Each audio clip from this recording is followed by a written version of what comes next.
And we're live. Welcome back, guys, to another episode of the Solvable Mysteries Podcast. My name is Yuras. As every week, I'm joined by Glenn Highcove.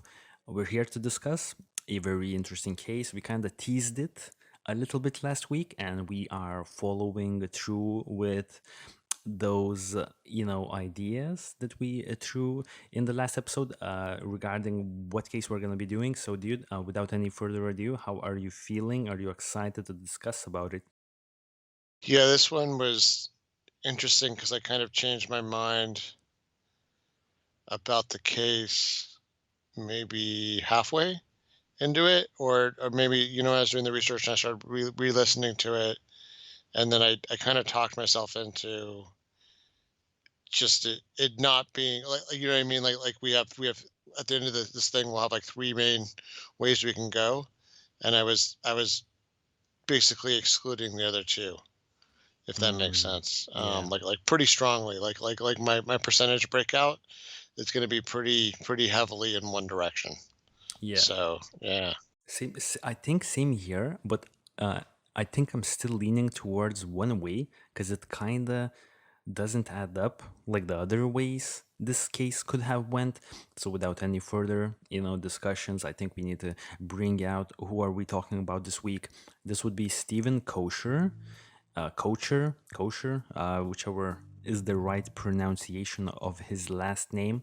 Really quickly, I want to go through the timeline, want to set the stage. There's a lot of things happening in this case, and we should do it pretty quick, I think, this week, and then we really need to jump into the nitty gritty details of this case. So just a quick backstory of Steven Koecher.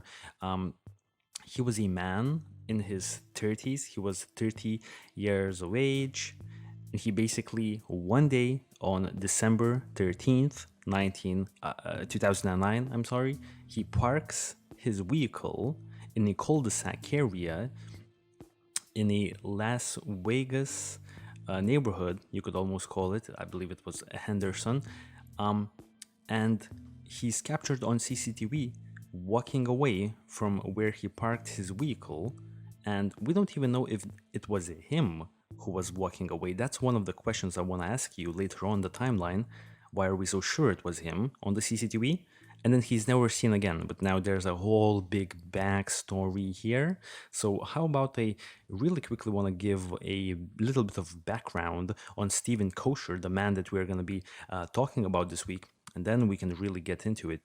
So Steven Koecher was born in 1979 in Amarillo, Texas. He was one of the four children of Rolf and Deanne Koecher. He was active in Boy Scouts and he was eventually an Eagle Scout.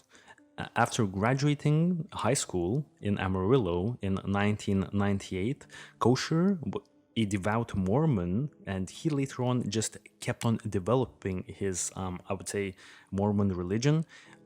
He attended Ricks College and later on University of Utah, where he received a degree in communications.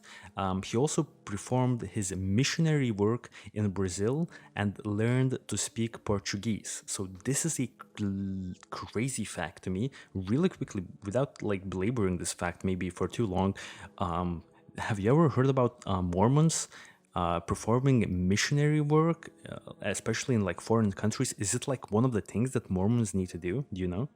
yeah, it's like a requirement. Like I mean, the missionary thing I think is one of those basic things you do upon becoming an adult. I think before you embark on the rest of your life. And my wife actually says, where she's from Belize.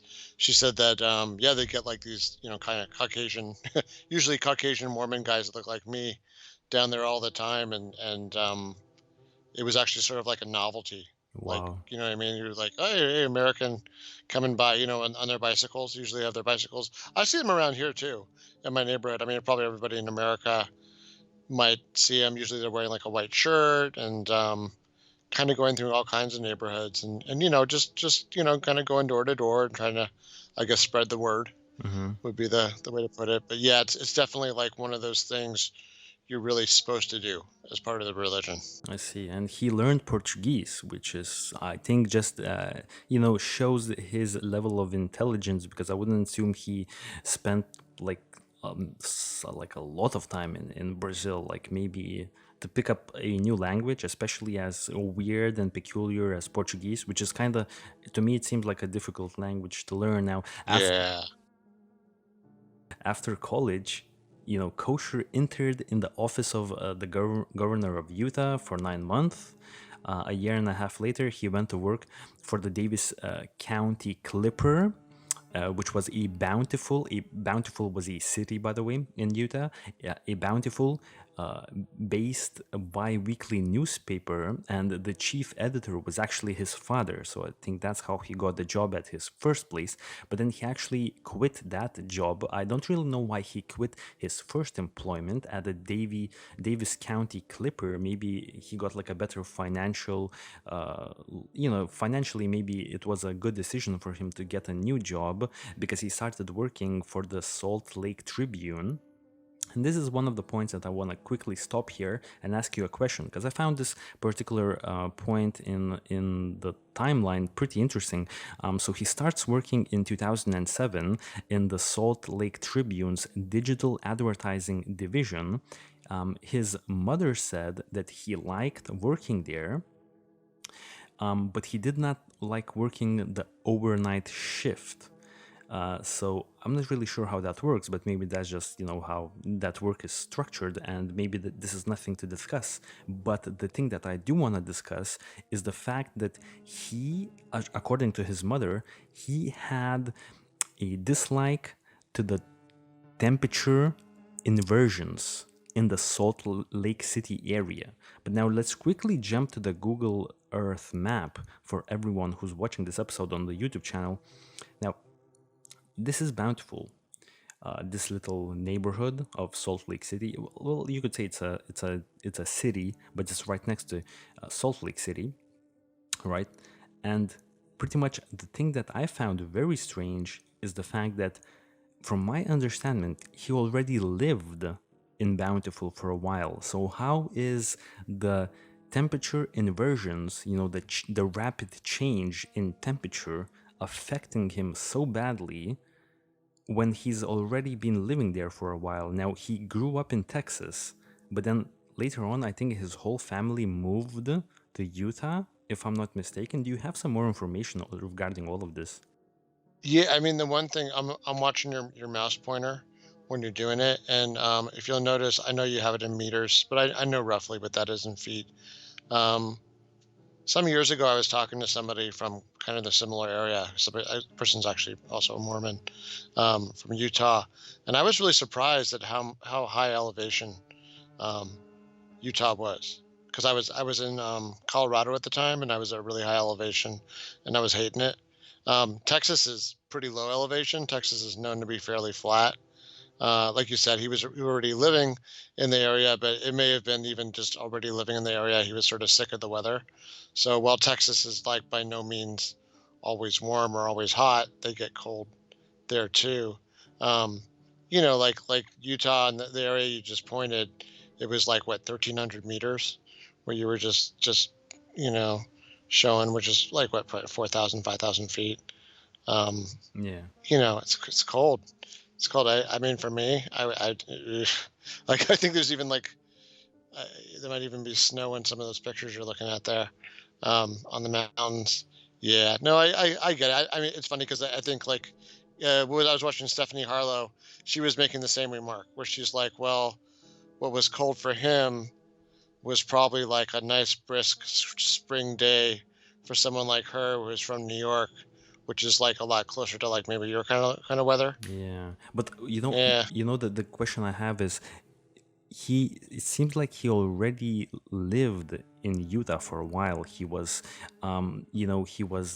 interning at Utah, like governor's office. He also worked in Bountiful for like over a year, it seemed, and then he also worked in Salt Lake City for over a year. So from what I'm gathering and what I'm putting together, he was in and around the Salt Lake City area for maybe 3 years, probably even more than that. Okay. But like Yeah. I'm gauging 3 years. So my question is, how is this like? Isn't it a little odd that all of a sudden it's really bad that he needs to move out?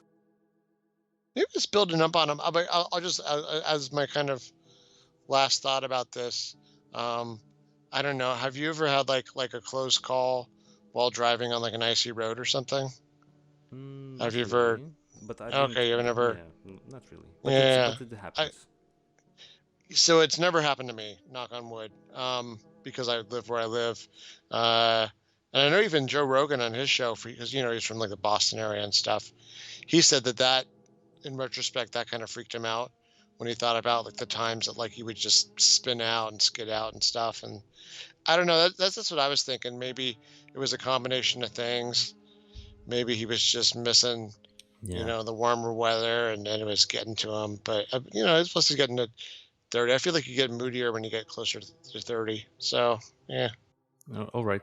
And he decides to leave the Salt Lake City area, and he actually leaves his job at the Salt Lake City Tribune in the digital advertising division, and he actually relocates to Saint George, in the warmer southwestern portion of the state. And this is jumping to the map once more. This is the area I have marked it with like this one big home icon.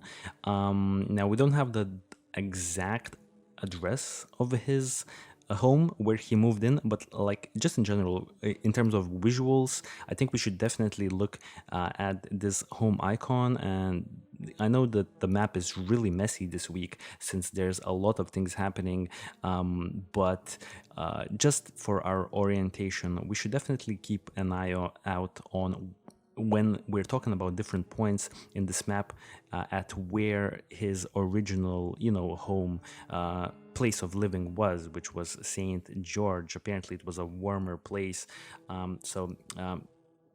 The thing is that when he moved out, he already had a job with another internet advertising firm called Majbin, but that employment ended, I think, 1 month after he relocated. Well, I think the Great Recession of the 2008, 2009-7 period really played a part in his a layoff, I would assume. And also the quote I have from another timeline is that quote, Majbin notified him, quote, it's just not working out.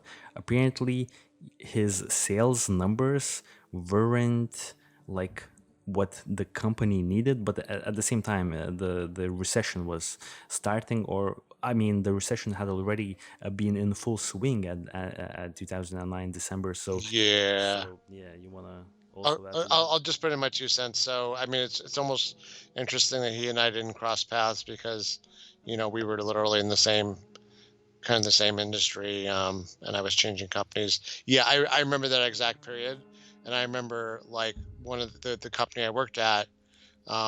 Yeah, like literally our internet sales went from, oh yeah, every month just millions and millions of dollars and everything's fine, to like just sucking wind. Like the whole internet industry, nobody could sell anything. Like all the spend was like gone because like you said, the economy took a massive dump. Like all these industries were just pulling back on their ad spend. So the budgets they had, they were going to sit on their money for a while. So poor dude, my God, that's when he starts a sales career, huh? Like that's not his fault. No, nobody had good numbers at that point. Yeah, exactly. That's something to take into account. Besides, some of the articles that he wrote while he was still working at Davis County Clipper, because he also wrote a few, actually received awards. So he definitely was a dude who could keep a job and who could excel. But, it's just that the Great Recession happened. And actually, I think some people believe that maybe this is one of the reasons why he's disappeared to this day. But the theories will come later on. Let's jump to a few more interesting points in November of 2009, because let's remember, he actually moves to to Saint George, if I'm not mistaken. Let me just quickly get this quote. He moves to Saint George in April of 2009. In May of 2009, he gets fired from Majbin, and now I think he's not employed. Well, he found like some little odd jobs here and there. I think one of the most prominent of those odd jobs was working for Travis, a window and blind cleaning. And he was actually handing out flyers to maybe get some additional sales for the window cleaning guy. I'm kind of surprised that window cleaning businesses were actually still profitable at that point. Well, who knows if they were profitable? We didn't see the balance sheets or anything like that. But now the interesting part is that he's doing this job, these odd jobs from around May to maybe throughout like the summer area, throughout like September, and then we really only get the new like timestamps in October. So for 4 months, his life isn't really going anywhere. Like, we could kind of agree, right? Like, for those 4 months, wouldn't you agree, man, that I think maybe something psychologically could be developing there. That's all I'm gonna say. You know what I mean? What do you think about those 4 months? He was taking a he was running into a lot of frustrating stuff, and like, I'll say, at least for me, I had my wife and my family nearby, but he's not in the same situation, right? Yeah, he's like away from everyone at this point. And now he is not able to pay rent. Now, he was renting out a room in a house, and that room didn't even have internet connection. So I don't know how much the rent was, but he couldn't pay the rent for that, house essentially. But his family wanted to give him financial support, which he really was reluctant to take, and actually, in fact, never used any of the money that his family actually transferred to his bank account. Maybe this is an indication that he really, didn't want others to think of him as a burden on them, if that makes any sense. Now, the first timestamp in the October timeline we have is October 6th. The quote is, "At the fall session of the Shakespearean Festival, Stephen's grandmother gave him a check, but it was never cashed." Now, I think the premise was she gave him a check because she knew that he was in financially dire situation, gave him a check, he never used it. Let's move to the next month, which is November 14th, as his potential, psychological, how to put it, state is most likely decreasing slightly, but his bills are also piling up. So now we're in November 14th. He actually attends a wedding reception. Now, I don't know for whom it was, but I know that it happened in Woods Cross neighborhood, which is literally right next to his like Bountiful like area where he grew up. So maybe it was one of his family members attending, like family members wedding. Do you know any more information about like the time when he went to the wedding in November? I do not have a lot of additional information about that. No. Yeah, me neither. It's just a quick little time in the timeline. But now let's move to the next day. He actually attends a birthday party on November 15th, with his immediate family at the family home. So this is happening in Bountiful. So, the next day he's still staying in around the same area. Now let's move a few weeks down the line to November 26th. So, we're really approaching to his disappearance date. Just a little, note for the audience members: he disappears on December 13th, but now we're still at November 26th. So we're a good 2 weeks before he disappears. And he, on November 26th, apparently it was Thanksgiving, and he was seen playing volleyball in West Valley City. For everyone who remembers our last week's show, this is where Susan Powell was living, and there's this whole BS connection. I don't think we even need to get into how BS that connection is with Susan Powell and potentially Steven Koecher running away and living in Brazil. I mean, that's a complete joke. Maybe we could discuss it briefly later on.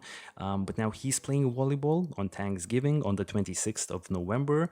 Later on, he heads back home for lunch and dinner, back to Bountiful. We have November 27th. Apparently, this is one of his other odd jobs that he was doing, was helping to put up Christmas decorations. And we have a quote from someone on Facebook named Paul Doxy. Quote, "He came to our house on November 27th to help us put up Christmas decorations." You have any more information about his Christmas decoration endeavor? Because apparently he was doing this as a part-time job, right? Yeah, it's I feel like I must have glossed over a lot of the this part of the timeline. Yeah, I mean it's the information I have is just as just that. Literally what I've said is literally all that I have. That's all that I have. Now let's move to November 30th. So we're approaching closer and closer to the time when he disappears. There is a family home evening activity somewhere in St. George. That's all that we have on the timeline. So he's still staying in, close touch, at least with his family to some degree. Now let's move to the December month, which is the first the first interesting parts of the December month would be from somewhere in between December 1st and December 5th. We don't know exact day when this happened, but the quote I have for this period is that unable to reach Steven Koecher about 3 months rent due, his landlord leaves a message on Steven's parents' home. All right. And then I think the following day after that, a call was made from Steven's dad to Steven. And pretty much, I think they conversed regarding the rent. And Steven Koecher was apparently upset about the landlord calling his father, and he was apparently so disturbed by this situation that he hanged up on his father, apparently. But then the next day, or a few days after that, he, I think, left a message apologizing to his father or something like that, and he left a message that or entailed that he would like to straighten out his own financial difficulties on his own, and he wishes for the landlord to not contact his family members. You know what I mean? I think we can mention something about the landlord as well here.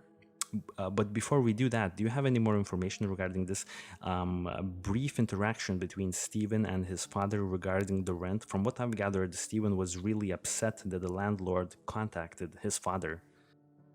I think you explained it and described it perfectly. It's one of the only times we ever see a big burst of, let's say, emotion or him being disturbed by it. And I think we'll definitely stick a pin in this specific part of the timeline, because I have a lot more to say, I think, once we get to the second half of the show.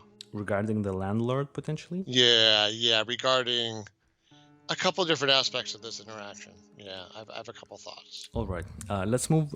Okay. So without losing,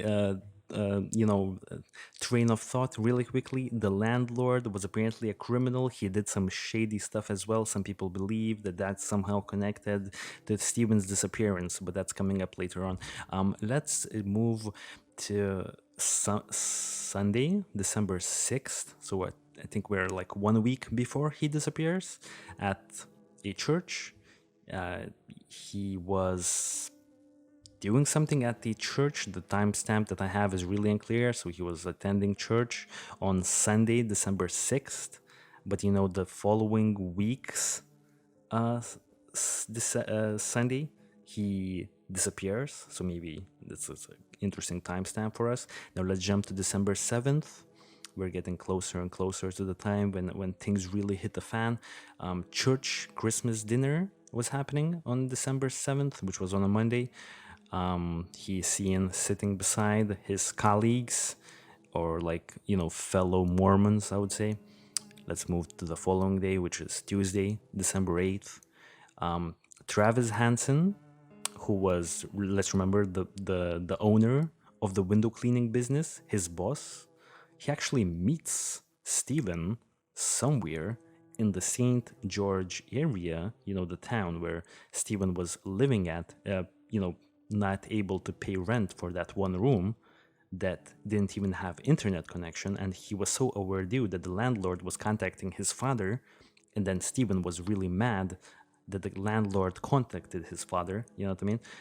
Now this boss, the owner of the window cleaning business, Travis Hansen, actually gives Steven $100. It's not known, at least to me, why this was. Do you have some more information regarding why his boss gave him $100? Maybe this was like a sign of Christmas time is coming. I know you're in financial issues. Just have an advance of 100, or do you have any information regarding that? One thing I heard was implying that, business was not was not booming, but apparently this was maybe what he was owed for existing work. That was one version that I'd heard about that. Ah, I see. Which would make the perfect sense. But now, December 9th.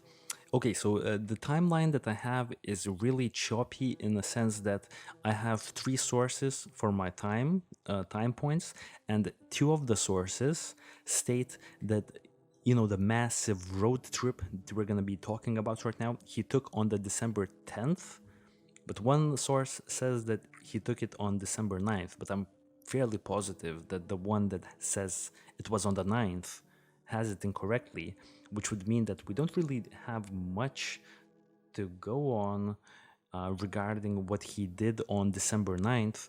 But I think we should jump to December 10th. And December 10th is a really crazy day in this story. Perhaps the craziest day, even crazier than December 13th, I would say. For me, December 10th is crazier and wackier than December 13th. And, he disappears on the 13th. But on the 10th, at some point, possibly late Wednesday night or early Thursday morning, because the 10th was Thursday and Wednesday was the 9th, Steven got in his vehicle and started driving. And now, by around 6:45 a.m. on, I think, Thursday morning, it appears that Steven had already driven 302 miles and stopped to buy gas in Salt Lake City, Utah. So this is his home. At around 6:45 a.m., he already drove 300 miles. What do you make of this? When is he supposed to start driving? Is he supposed to start driving at like 2 a.m. in the morning to make it happen? Yeah, so I know you're going to detail the trip, but I believe that was the estimated starting time based on like the initial, I guess, check-in that we have. Yeah. Oh yeah. That's yeah, because he was making purchases throughout his travel, and then we could check his to see where and when he was during December 10th. Now, a few hours after that, on 9:45 a.m., he has driven at that point 429 miles and stopped for gas at West Wendover, Nevada, apparently, after around 530 miles of driving, and from noon up until around 2 p.m., Steven inexplicably stopped at the house of his ex-girlfriend's parents in Ruby Valley. So this is the point. So just really quickly, this is the furthest point that he drove on December 10th. So he starts driving from this location on the map, from his home, in St. George, and he drives, and apparently he starts driving at 2 a.m. in the morning, and then he drives across Interstate 15, then he takes a dip to Interstate 80, and then he apparently ends up at Ruby Valley, ranch where his ex-girlfriend lived with her parents, I would assume, and he comes in the ranch unannounced. He didn't tell anyone he was gonna go there. He tells the parents of his ex-girlfriend he's here to see the girlfriend because he was on his way to some relatives in Sacramento area, which was a lie because he doesn't have any relatives in the Sacramento area. But the parents of his ex-girlfriend says that she's not home, but nevertheless they also served him lunch and they conversated a little bit about what was happening. But the only information that we have, that apparently the only critical information here, I wish we had more about it because he spent approximately 2 hours, I would assume, at the Ruby Valley Ranch. I think during those 2 hours, he may have disclosed some more critical information in regards to this case, right? But the only thing that we have is that he lies about what he's doing.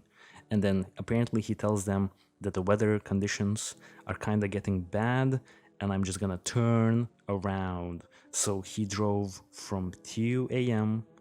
for 12 hours to get to the Ruby Valley Ranch just to lie to his ex-girlfriend parents where he's about to go. What do you make of all of this, man?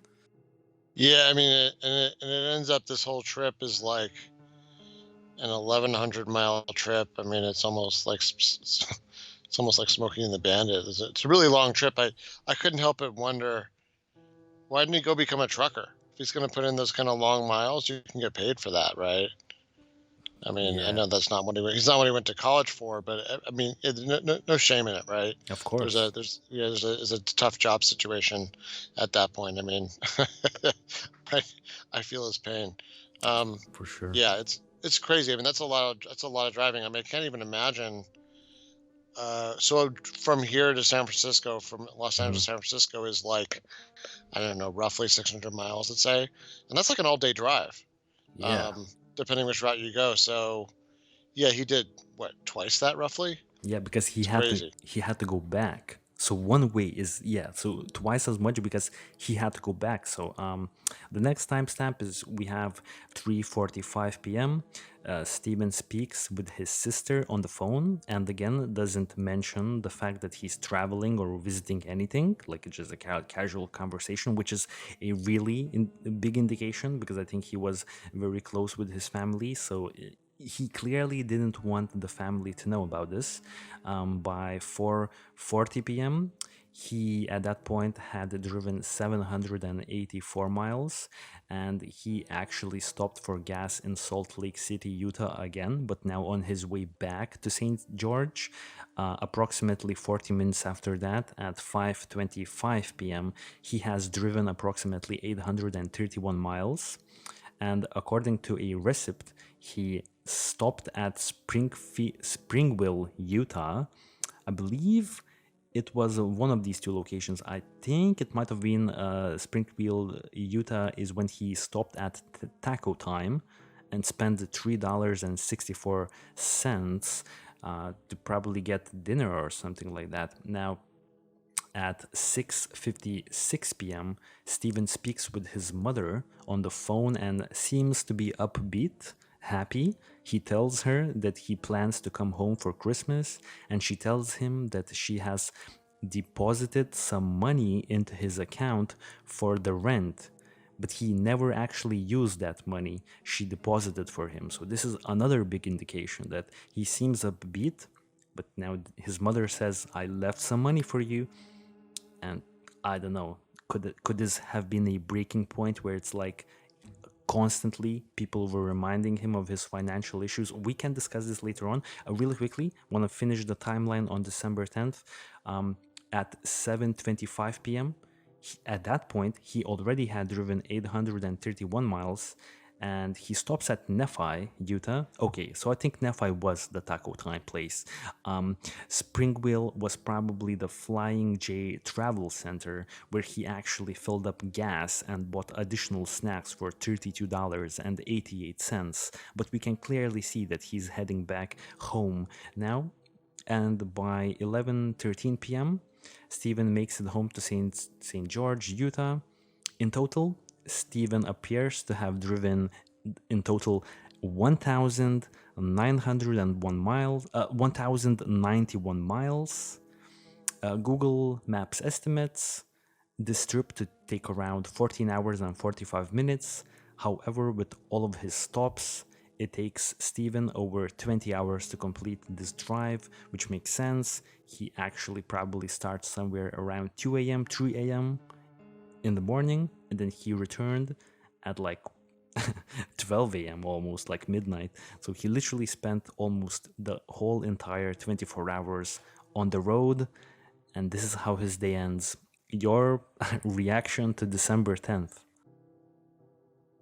It's really so. This is, I think, one of our focus points later on is to figure out what the significance of this is. I mean, from my perspective, I mean, on one hand, he could have just been in kind of a weird mood and been sort of trying to. Sometimes when you're desperate for a job, you'll try to work a bunch of leads, and I'll say actually it's a really good thing to do. You definitely should look outside of the normal job search, which it sounds like he was doing a very normal job search, and that's not always the best way to find a job. So it could be totally innocent because apparently the ex-girlfriend's ranch, some theories say that he had actually worked there for some point for some Oh, amount of time. okay, okay. Yeah, so it may have been, I mean, he probably had some good memories, but he may have, been kind of thinking about asking for a job there again. Um, sort of truck driver style. But yeah, it's a little weird. I'll just say it from my point of view, and maybe this we'll call on this later. There's like kind of a high level of depression in these areas because while for sure Utah and some of the adjacent areas are scenic, they can also be like we already said, lonely because you're not necessarily near your family. But it's a lot of desert, man. I mean, some Mm, amount of that in that area, especially where where we're going to end up with this timeline. It's kind of bleak terrain, yeah, if it makes sense. Yeah. yeah. It makes actual sense that it's maybe not the happiest place to be if you're not a person who likes to see that scenery. Let's move to December 11th, the next day at around 3 p.m. Okay, because we don't have anything suspicious on December 11th, apparently. Like, literally, one of the days when we really don't have anything suspicious is Friday, December 11th. 3 p.m. Steven is working for his window washing business, handing out flyers for his boss. He also helps two children that were locked out of their house. Steven apparently arranged them uh, to for them to like stay at a neighbor's place because until someone could like drive back home and let them in. But apparently that situation got sorted really quickly. So he's just being essentially a really nice guy, helping out little kids, and that's pretty much how the day ends. Now we do have another purchase on the same day, which is he spends $3.21 in Jack in the Box as well on December 11th. So Jack in the Box, as you've explained to me pre-recording, is like a fancier McDonald's. So you have any more additional thoughts on him spending $3 in Jack in the Box? That was definitely um it's kind of hard to only spend about $3 at Jack in the Box. So either he bought off of the like the dollar menu stuff, or I don't know. I will say I recommend the egg rolls and Oreo shake. But that's going to cost you more than $3. But yeah, other than that, yeah, I mean, it really seems like he's mostly on a budget, right? Some people pointed out, that big trip he did, 1,100 miles. Ooh, I mean, I don't know. I feel like that might be close to like, depending what kind of car you got going on, that could be close to $100 worth of gas. I think so. back and forth. Yeah. Think, So just interesting. yeah, and definitely interesting. Regarding that trip, his family members later on said that they don't really find it too suspicious because apparently he was like doing some research work on his like family ancestry. But I'm not really sure if I'm gonna follow that. I kind of feel like it was different.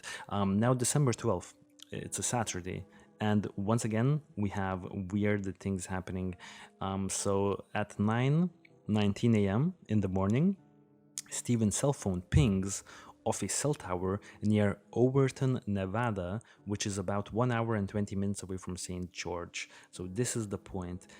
As you can see, guys, I've for everyone who's watching this on the YouTube channel, I have different area points, location points in different colors. Basically, if the colors are the same, it means that it's happening on the same day. So as you can see, like the orange ones is basically for the 10th of December, and now the purple ones are for the 12th of December. So on the 12th at 9:19 a.m. in the morning, his phone pings off of this place, okay, which is kind of interesting. But then at 5:04 p.m., which is literally, let me just do the quick math here, approximately 7 hours and around 30 minutes later, it pings here at a different shop in the town of Mosequit, where he buys snacks and gas. So, dude, what do you make of this whole situation? He spends his Saturday, it started in Overton in the morning, and then 7.5 hours later, he's seen buying, well, his receipt information indicates that he buys snacks from a store, which is kind of in the direction going back to St. George from Overton, but it's not 7 hours and 30 minutes in the direction of Overton. It's like maybe an hour or so, you know what I mean? So it's like, what do you make of his the first part of his Saturday? It's kind of strange. He appears in the middle of nowhere, it seems, in the Nevada direction in the morning, and then later on in like 5 p.m., it's like 7 hours into the day, he's buying snacks at like another place which is kind of in the middle of nowhere. So he's spending his whole Saturday in the middle of nowhere, it seems like, right? Yeah, I mean I do notice there's a big body of water there. I don't know what that you know what I mean? There's stuff there. It's like some nature there. That might be, is that Lake Mead? Is that Vegas right over there in the corner? Yeah. This is Okay. Vegas, and this is Yeah. the lake next to Vegas. I kind of forgot what it's Yeah, called. Lake Mead and Hoover Dams over Yes. there in the corner there, and that it becomes the Colorado River. I mean, presumably, he could have been kind of like messing around. Um, some of that area there. Yeah, it is definitely weird. Definitely weird. Well, he was venturing out, and then we have some more information on what he does on December 12th. So at 7:58 p.m., Stephen actually now is back in St. George. So approximately 3 hours after, his receipt in this area, he has another receipt back in St. George in Kmart. He apparently spends $9.42. He buys one baby girl's bib and Christmas ornaments. So these were the Christmas gifts that he was buying for his family at that point. And now, 2.5 hours after this, at 10:30 p.m., neighbors report seeing Steven come home, and he stays for around 30 minutes up until 11 p.m., and then he leaves once again. But now the crazy part is, okay, so two crazy parts. I have two questions for you really quickly. Okay, so maybe we could explain his Saturday, first part of the Saturday day. pretty normally.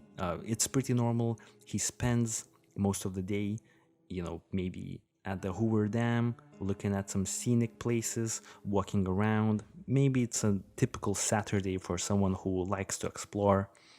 Okay, we get it. But then at around 8 p.m., he goes to a Kmart, buys like the Christmas presents, and then, but this is happening in his hometown, and he only returns home at 10:30 p.m. So from 8 p.m. when he buys the Christmas gifts and 10:30 p.m. when he arrives home, there's 2 hours and 30 minutes. It's completely unaccounted for. But apparently he was staying in and around a St. George area. So what do you think he could have been doing for those 2.5 hours after returning from, potentially Hoover Dam on the day before his disappearance? What do you think in the evening was he doing there? That I don't have a good answer for it, and I think it kind of feeds into some of the theories in part two because it leaves a lot of room for some weird, or let's say, like Mhm. off the book stuff. Yeah, and another question for you, real quickly.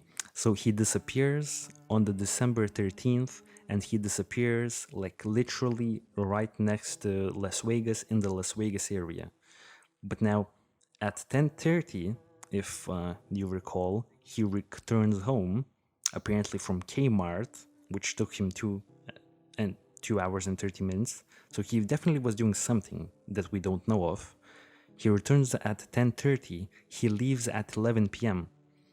And I don't think he's ever spotted returning back. So does this mean that he leaves at 11 p.m. and drives to Las Vegas? Or do you think he leaves at 11 p.m., then returns home sometime during the night or during the late evening hours and sleeps and then drives to Las Vegas in the morning? So do you think that when he leaves his house once again on December 12th, do you think this is the last time he was in his home? Yeah, I think that's possible. Because let's jump to the following day. The first timestamp is at 7:52 a.m. One of his church associates calls him, asking if he could cover for him because he's not gonna make it in time potentially because he's in Las Vegas. And then Steven tells him, I'm in Las Vegas as well, but I can make it back if you really need me to make it back. And then the associate from the church was like, nah, it's okay, I'm gonna make it back on my own, don't worry about it.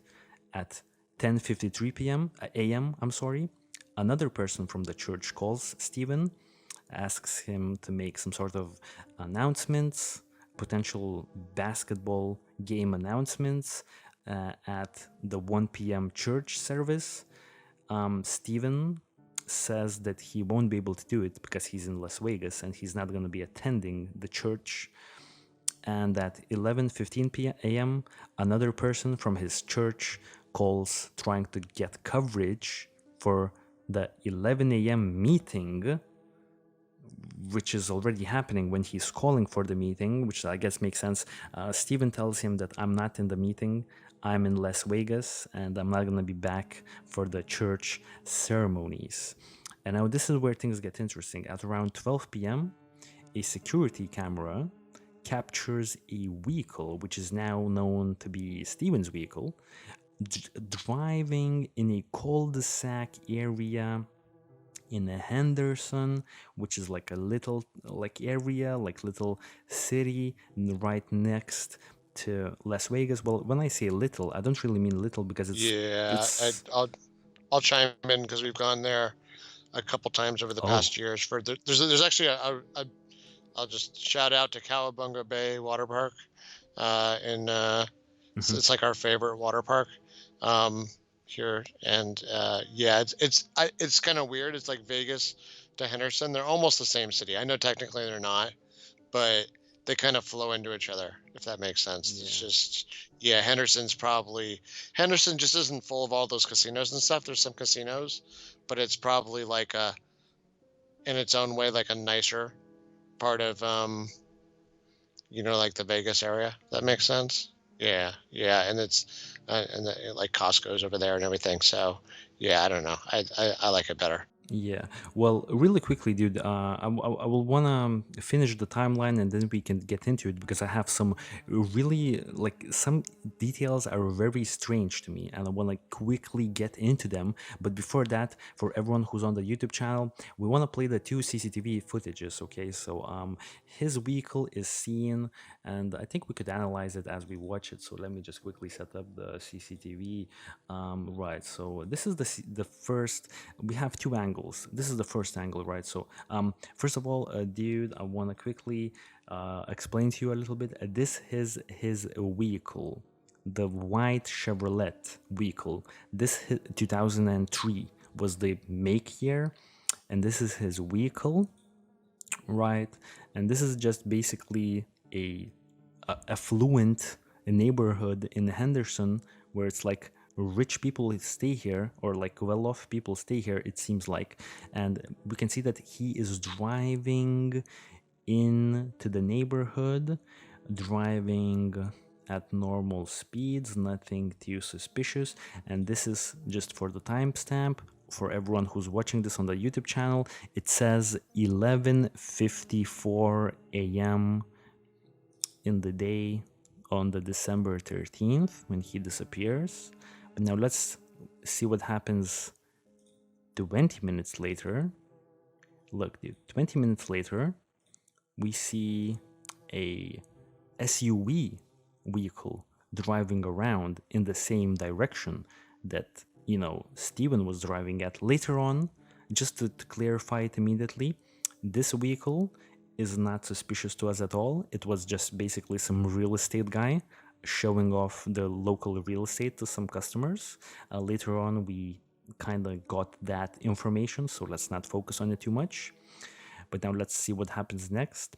So right after that vehicle drives off, we can see a figure walking back from the direction where Steven's vehicle was headed, and we kind of assume that Steven was definitely driving that vehicle, and now it's assumed that this is Steven himself. So 6 minutes after he passed in this direction, driving down the neighborhood, 6 minutes after he drove down, he's now seen on the CCTV walking past this CCTV in the other direction now, and it seems like he's carrying something. Some people have proposed that he is carrying a portfolio of sorts, like a folder. We can't really know what he's carrying, and we can't really even know if this is Steven. So I want to quickly jump, without belaboring it for too much. Dude, this is one of the questions I had for this show. How are we so sure that this is Steven? Because, I mean, this is like 6 minutes after the car drove and parked. So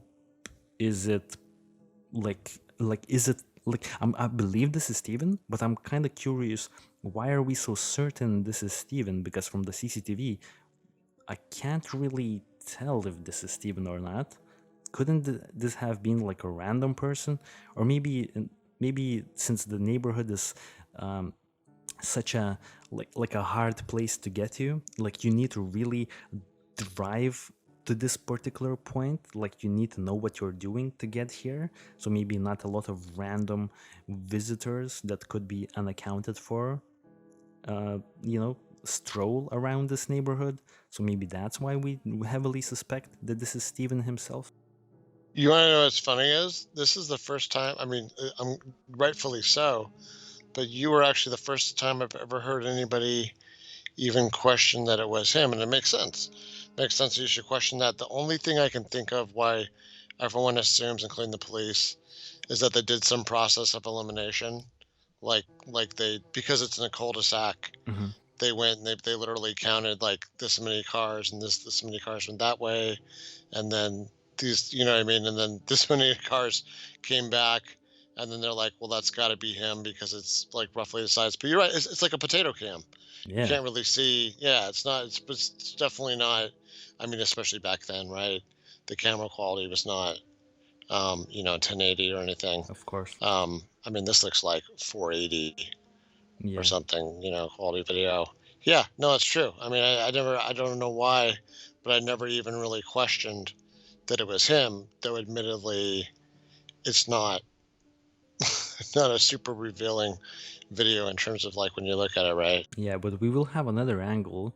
Really quickly to finish off this angle, he's seen walking down the street, and I will jump to the Google Earth shortly to make more sense of his trajectory. But really quickly, I will try to explain to this as logically as possible. So as you can see around this area, he took a turn. I just want to really quickly jump to it once more, dude. This is Steven. Really, I know it's really hard for you to see, and for everyone, and for me myself, it's really low quality. But like, this is the area where he drove from, but he's clearly now taking a turn to the left here, and he walks to the street to the left. But now we actually do have another CCTV footage from literally the one of the homes to the left. So really quickly, dude, this is the house where on the last CCTV we saw him going to the left, so he's gonna be walking past here. But now this CCTV is actually from a little bit further back, and we can see this is his vehicle approaching right at approximately the same time when that last CCTV captured him. So he drives past there, you know what I mean? Then we want to skip a little bit. 6 minutes later, we actually see him taking this turn. You know what I mean? Last time we saw him taking the turn to this street, and now we see him taking the turn. And remember when there was in the research, like a lot of people were saying that basically he's seen in the reflection of a minivan, and I was like, what are you guys talking about? Like, he's clearly seen everywhere. There's no stupid reflection on the minivan, but we will see. So it's this minivan. Actually, it took me a little while to figure out, but like, look, dude. And now we're gonna, if you pay attention closely to the reflection of these windows, here where I'm like Oh yeah. outlining, we can see allegedly Steven walking down the street. So really quickly, want to jump to the map and really explain to everyone who's watching this on the YouTube channel to get a better gauge. So he drove here, dude. If you could see, he drove here. He parked his car here.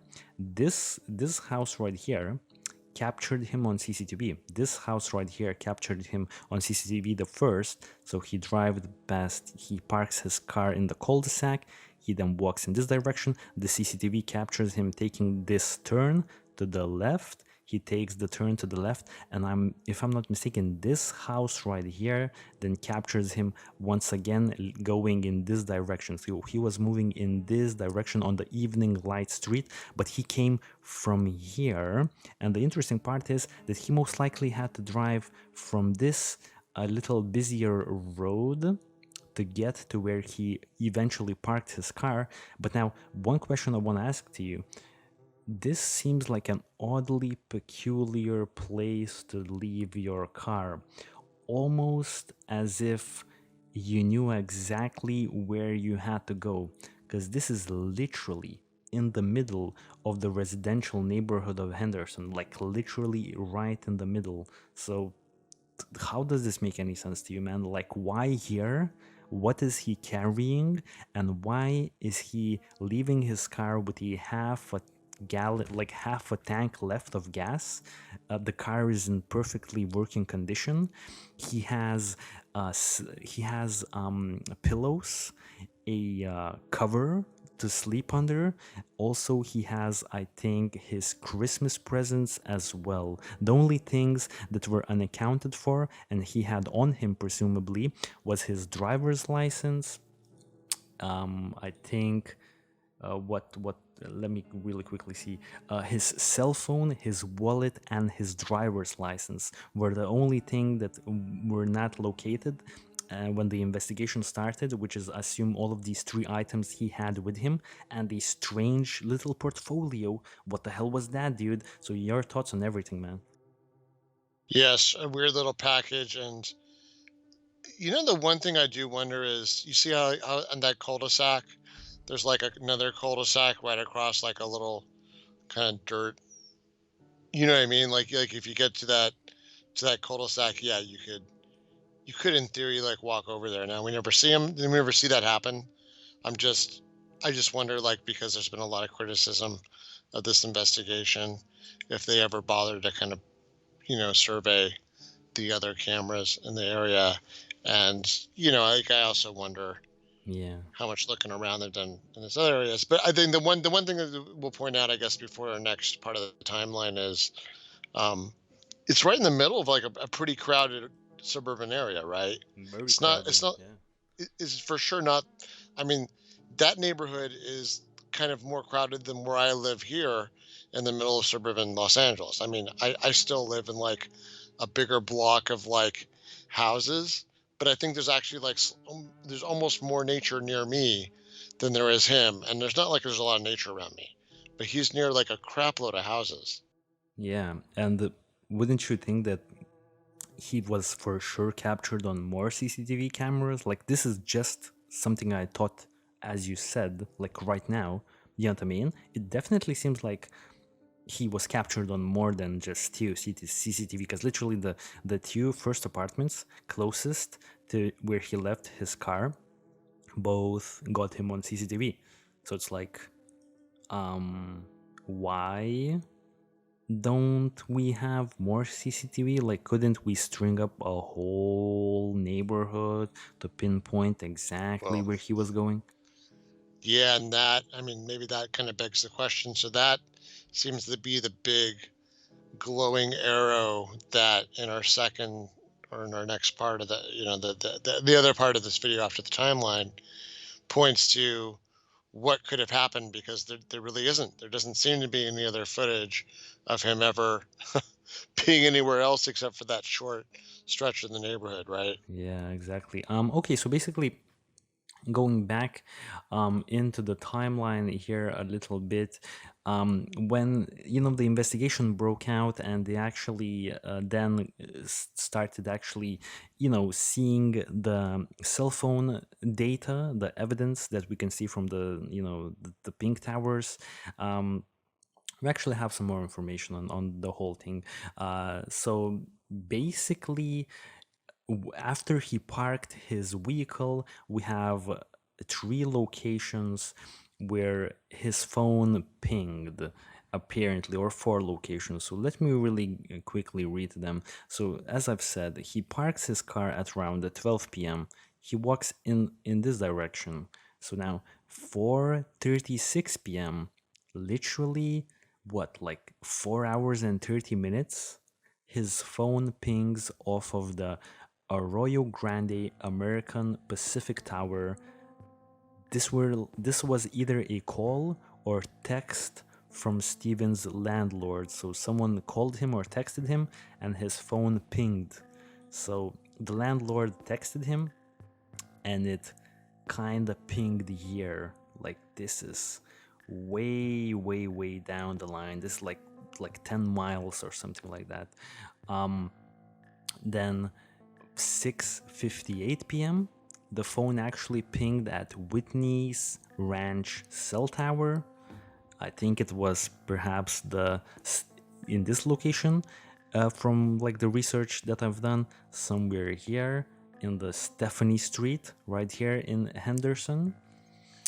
And then the creepiest part for me of all of this is then the next ping happens the following day at 7 a.m. And it's basically pinging somewhere around this area. So it kind of indicates to us that I'm not sure if he had his phone with him, then that would mean that he spent the night in the more, I would say, less affluent neighborhood in Henderson, which maybe indicates some sort of potential drug use or something like that we could like go over. But the creepy part is that he called his own phone to retrieve a voicemail, which I have no idea how that even works or why would anyone even do that. So maybe you have some more clarifications on the last ping that happened on the following day at 7 a.m. No, and so the only clarification I have is there was some ambiguity about that last ping, if I understand my research Hmm. correctly. Um, it's funny because I'm doing what I what I'm about to criticize other people, where I give a little bit of deniability in my answer. But yeah, it sounded like there was some frustration from the police because they're like, the phone company's sort of like, well, it could be this one tower. We're not really sure, if I understand my research correctly. So then it's, what I mean, we don't have like a really good location, let's say, for that Yeah. last ping. By the way, I really quickly, I forgot to do this for some reason beforehand, but now I've done the, the Google Maps like estimations of how long it would take on foot. So it kind of matches up, I think, because let's say if he started in this cul-de-sac, and obviously the direction, the quickest possible direction proposed by Google Maps is probably definitely not the one that Steven took. He wasn't trying to get there at the fastest possible time, but it kind of matches closely to where his phone pinged, and just in general, it seems that he had traveled over 12 miles to get to his last location where his phone pinged, which is 4 hours of walking, which I think we could like add another hour to that because he was definitely not taking the fastest possible route. Maybe he was staying in some places, so maybe he was traveling throughout the whole entire day. But yeah, his phone pinged somewhere around here, and it took him approximately around, well, the fastest possible time he could have gotten here is like 4 hours. Um, and it kind of peculiarly pinged next to like the mountains, the real deserty areas. Some people propose that this is where he went potentially on the 14th after checking his voicemails. Potentially could have killed himself. That's one of the theories we're going to be going into. And I think literally, I don't know, dude. I think at this point, the timeline is kind of done. His last known ping is here. We don't even know if he had his phone with him at that point. And yeah, I guess if you want to react to anything like that, anything, or propose some questions, because we still have like the questions section, which we don't really have too many questions. Well, on my end, literally, okay, I have one question for you, but regarding the timeline, do you have anything to add before we move into the theories? Well, yeah. So I'll just tack on that. At some point, pretty quick, he gets missed, where his family's like, "Hey, where's our son?"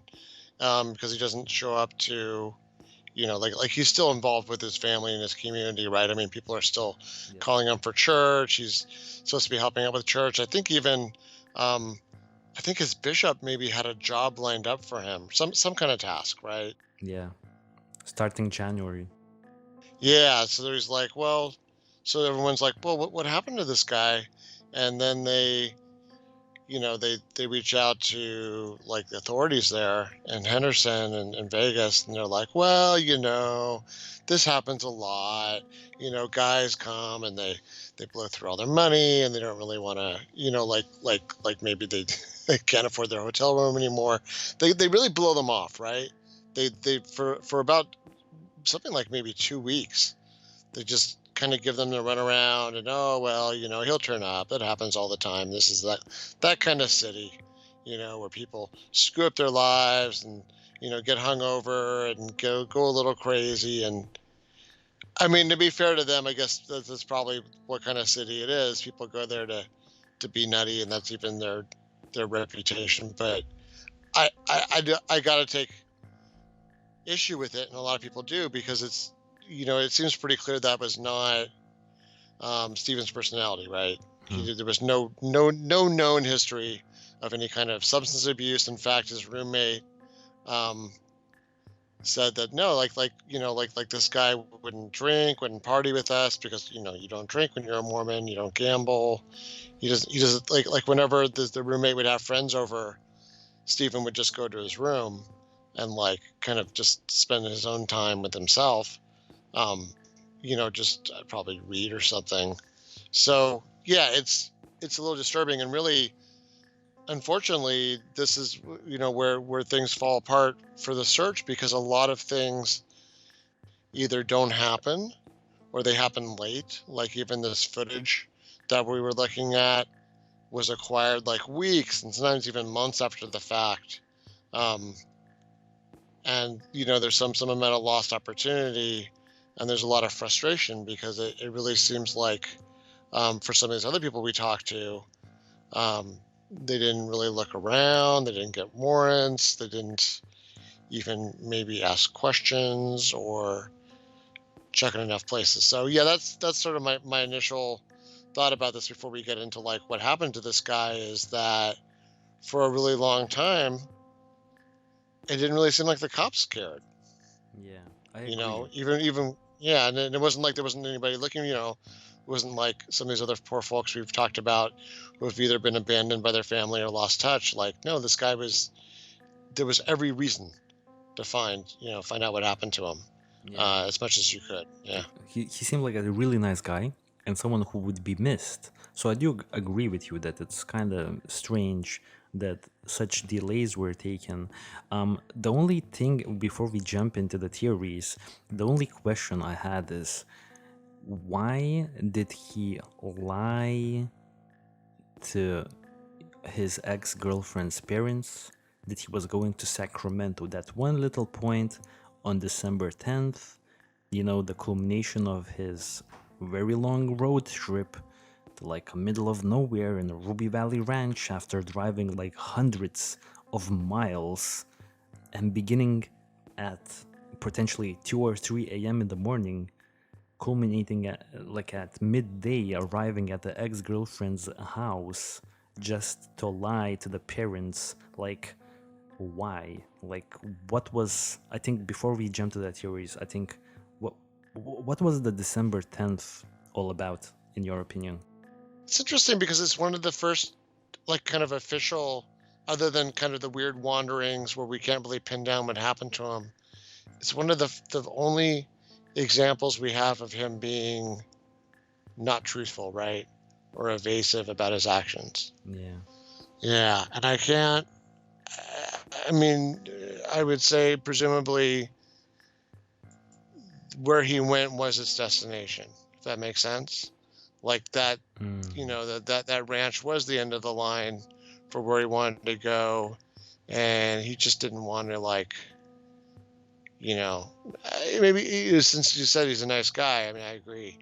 Maybe he was like, I don't want to make them feel bad if like, because the ex-girlfriend isn't there, and like, maybe they don't have a job for him, and he didn't want to make them feel bad. So he's like, oh yeah, well, I was going to pass by anyway. So that's sort of my thought about that. Yeah. All right, dude. I think at this point, it's actually a good time for us to jump to the theories. And I think you've handled in the script a lot of information, so I definitely don't want to step over your theories. I only have, like, I'm not really certain what might have happened, but I'm looking forward to discussing what may have happened to Steven Koecher on December 13th. Like, what was that whole disappearance all about? But I definitely don't want to step over your nose, so I think it would be best if you would start handling the theories section of our notes, since I think you definitely have a lot to say, I would assume, regarding them. Yeah. So, I was trying to think of a framework, just like we've done in a lot of our previous shows, about, well, how do you think about this? If you had to say, like, well, what happened to the X person, given what you found out, how would you split the three roads that it could go, right? So from my perspective, and I think maybe you feel the same way, there's only three different things that could happen here. So I'll just Of lay them course. out, and then we can kind of break them down. So the three theories are, well, one would be some kind of intentional self disappearance, without killing himself. So, this came up in the Susan Powell episode, that, and then this has come up in Brian Schaefer, and and Michael Negrete and other people. The idea being that this person just decided, hey, I've had it with this life. I'm embarrassed, whatever else. I'm over it. I'm gonna go start another life someplace else and not tell anybody. And I mean, we know that happens, right? We've seen that, but we saw it in gosh, I can't remember his name now. The guy that was on the most wanted list that killed his whole family. But for various reasons, we'll see if that seems very John likely. List? Yeah, John List. That's right. Yep. So okay, so we know that happens. It isn't impossible. Okay, number two would be um, some kind of either murder or abduction, and he either might be alive, might be dead. Yeah. Don't know. Yeah, but either way, it's not voluntary, right? So somebody took him out of circulation. Hmm. Um, not of his own volition. Okay, and then finally, sort of the saddest option of the three um, would be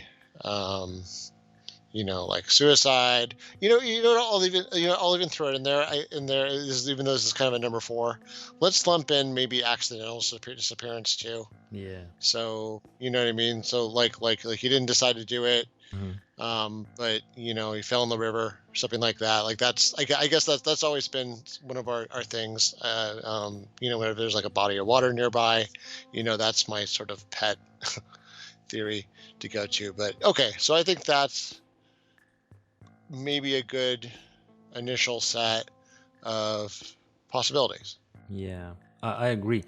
So starting out with like the first one, I think intentional disappearance, starting potentially a new life. So without going over what you have regarding this, as I'm sure you will have your own points regarding that. Starting a new life, the only thing that could potentially indicate to me that this is at least worth thinking about is the fact that he had financial issues, but I think he wasn't the type of guy to run away from his financial issues. He was like a church member, a member of the society, well respected in the society. Everyone knew that he was a nice guy. His family really liked him. He liked his own family a lot. He was a nice person. I don't think that he would run away for good to handle his issues. I think he would have did something different in this case, but he could have. I'm not saying that that's not possible. And then the second point is that he did do his missionary work in Brazil, which is a completely different country from America, and that he was familiar with that lifestyle, and he spoke Portuguese from what we can get, from the information online. So if he spoke Portuguese, already was out of America for a prolonged amount of time, and his life in America wasn't really panning out. I'm sure you agree. I think this is the only two things that could potentially connect to this theory. Is it likely, in my opinion? I would say highly unlikely. Yeah, I agree. It's to me, it seems like the least likely out of the three scenarios. There's just no evidence for it. It doesn't make sense how he could have done it. He, like you said, he left all of his financial assets. He didn't even use the stuff that other people left for him. And whenever, frankly, when you look at his financial accounts, it kind of looks like he stopped existing after a certain date. You know what I Yeah. mean? Like the person that was him stopped stopped using the assets he had, and it wasn't like he wasn't using money, right? So, Yeah. from that perspective, it's pretty odd. Definitely odd. Okay, so now we have the second theory. Well, how about we jump to the fourth one now, which would be the accident, because the other two ones, I think, well, the accident is also kind of likely, but I don't know why I just decided to jump to the accident immediately. So on my end, the only things that I could like really think about the accident, as you've said, he's in a bad mental place. There's deserts, mountains, water reservoirs, massive waterways also. A lot of places where I think an accident could happen. His last known ping locations are in a less affluent area of Henderson. Some people online say that there are some sort of drug situations happening potentially in that area of Henderson. I'm not sure how credible that information is, however. So yeah, that could be the case. Another catalyst for an accident could be that he was actually, in fact, as his family believes, handing out job applications, or maybe even potentially doing some additional work for his, boss, handing out some flyers for the window washing business. But maybe perhaps he entered a home of some violent, deranged individual who made him disappear. Now, that's kind of interesting how that would play out, because that would mean that he would have to be handing out flyers somewhere in the downtown area of Henderson, or even applying to jobs in the downtown area of Henderson. Well, he had plenty of gas left. Why would he leave his car in the middle of some residential area in the cul-de-sac, where apparently I would assume no job applications are to be sent or given out in the close proximity of where he left his vehicle. So I would assume that if he was actually applying to jobs or doing some additional work, handing out flyers in the downtown area of Henderson, that he would have parked his car somewhere closer to the downtown area of Henderson. So this to me indicates that this is some sort of nonsensical movement on his part. We don't know if there was any sense. So what I'm trying to say here is maybe he ran into someone doing applying to jobs, which I don't believe he was applying to jobs. It doesn't make any sense if he was. And then lastly, he got mugged. He kind of seemed like a preppy guy carrying some sort of an object. If that object was actually in fact maybe something that looked like it had a lot of value to the outsiders, and someone wanted to get it from him, accidentally mugged him and killed him. But then again, where's the body, and why don't we know anything about it? You know what I mean? It's like the Trevor Dealey situation a little bit. So regarding the accident, that's all I have. I think you may want to add something to that. Yeah, I mean, I would have felt a lot better about the accident situation if, I mean, if he'd stopped near a river or he'd been near any major body of water. The fact that they've got his car and they've got him on camera in the middle of this neighborhood. And oh yeah, by the way, one theory was maybe he was around there because, even though his boss one of the jobs, he had flyers from one of those jobs that he had, and they don't serve that area, and the thought was maybe he was sort of trying to prospect for more work, or an idea that maybe he could expand the business. It's a real pretty far speculation, but that would be one of the only reasons why anybody would think why maybe he would be maybe trying to go door to door. But there's not really that much evidence that there was any door to door stuff going on. Yeah. There's that weird parking in kind of a strange part of the street, and there is a theory about that, but it doesn't fall under this accident theory. And if we want to trend because the reason why I lumped the accident and the suicide together, it doesn't make sense to me. Some people are like, well, he walked it off into the desert to die. Well, why the hell would you do it in the middle of this crowded neighborhood? Why wouldn't you go? I mean, you know what I mean? I think I already told my story a couple times now about my kind of horrible Hoover Dam experience. There's plenty of places to go off yourself around there and to wander off into the desert. If you want to wander into the desert, he had to drive 2 more minutes. But where he went made no sense. Like you said, he didn't run out of gas. He had plenty of fuel to go someplace else. So why would anybody ever stop where he stopped. Exactly. Doesn't make much sense, right? In that sense, like if he was trying to commit suicide, well, he could have done it somewhere else. But the fact that he spent the night, it seems like in Henderson, because his last phone ping was on the following day at 7 a.m. in the morning, checking his voicemail, whatever that means, calling to check his voicemail, not really sure how that works, but he indicates that he spent the night in the Henderson area. So maybe maybe the location where he parks his vehicle isn't really where he when he parked his vehicle, he didn't have the intentions of committing suicide, but maybe after spending the night in Henderson, maybe, and being in a more closer to the desert, closer to the mountains area, maybe that's when he decided, potentially. Anyways, we have another theory, uh, the murder abduction theory, because wait, dude, how do you want to do you want to go through the potential devious individuals being responsible, or do you want to talk about the Yeah, I suicide think first? it's a good segue. So I'll just say, Yes, yes. look, here's the thing. This is actually the theory that at first I was the most skeptical about, because especially if you listen.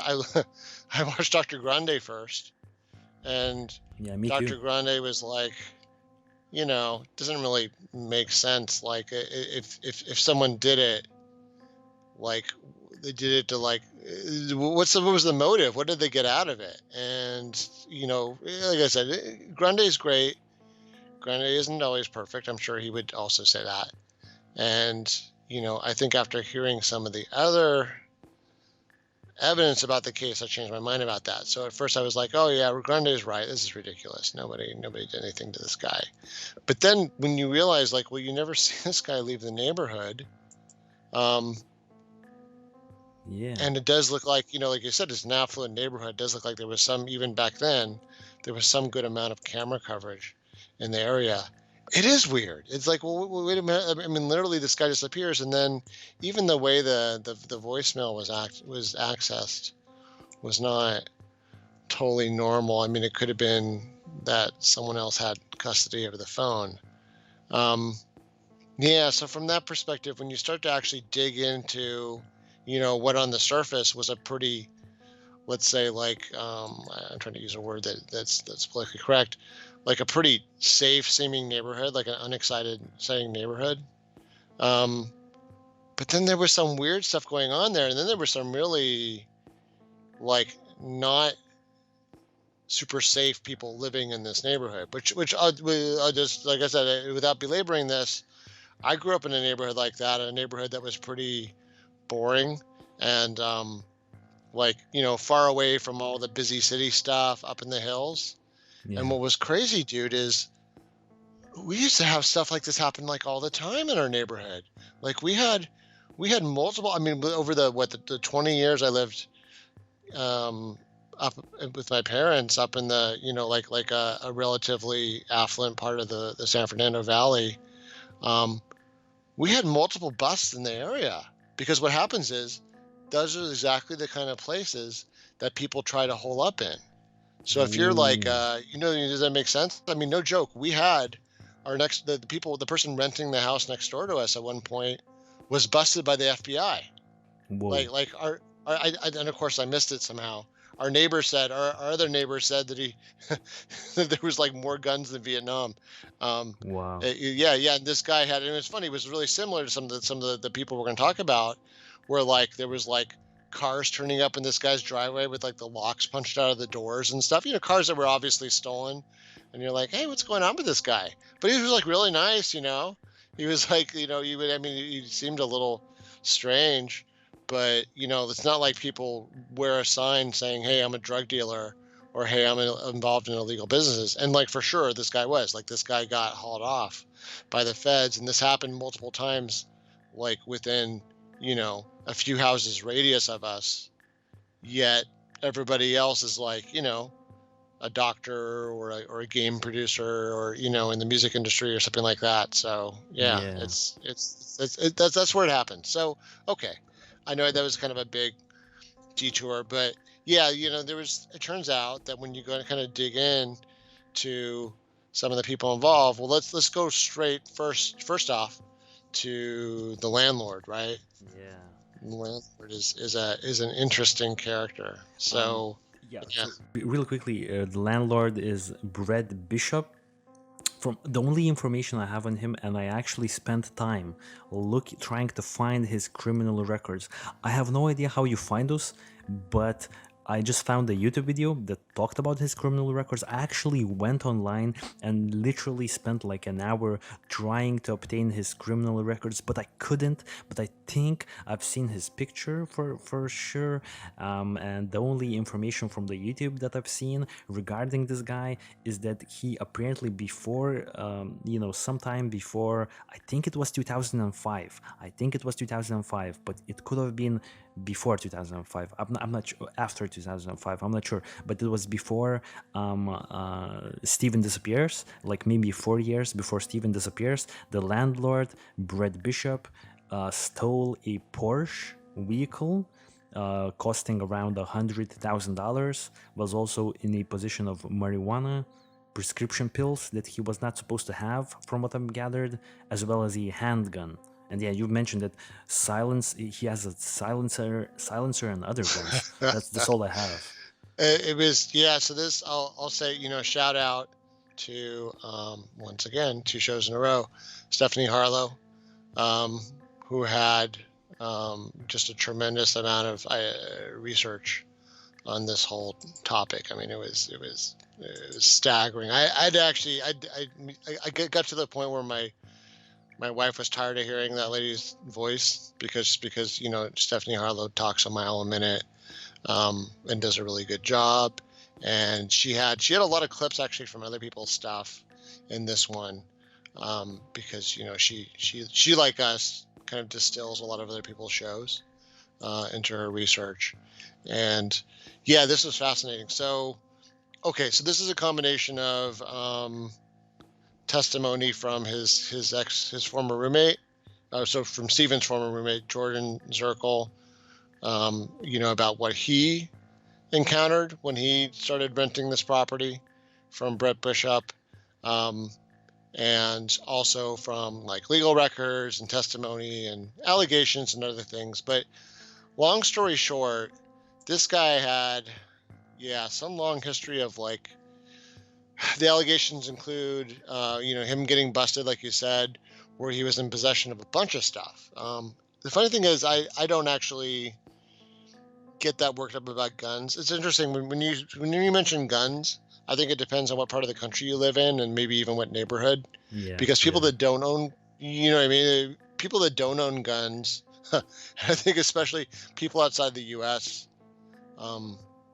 they get really shocked when they hear about more than one gun. They're always like, what do you need more than one gun for? And it's like, yeah, you just don't know. Just one gun is enough sometimes. Yeah, well, it's true, I mean, for sure, for there to be problems. But no, like, especially in the US, when you have disposable cash, and maybe if you get to the point where you're using guns for like target practice and, sports like hunting and skeet shooting and things like that, you do actually, it's, they're relatively affordable. You can buy several.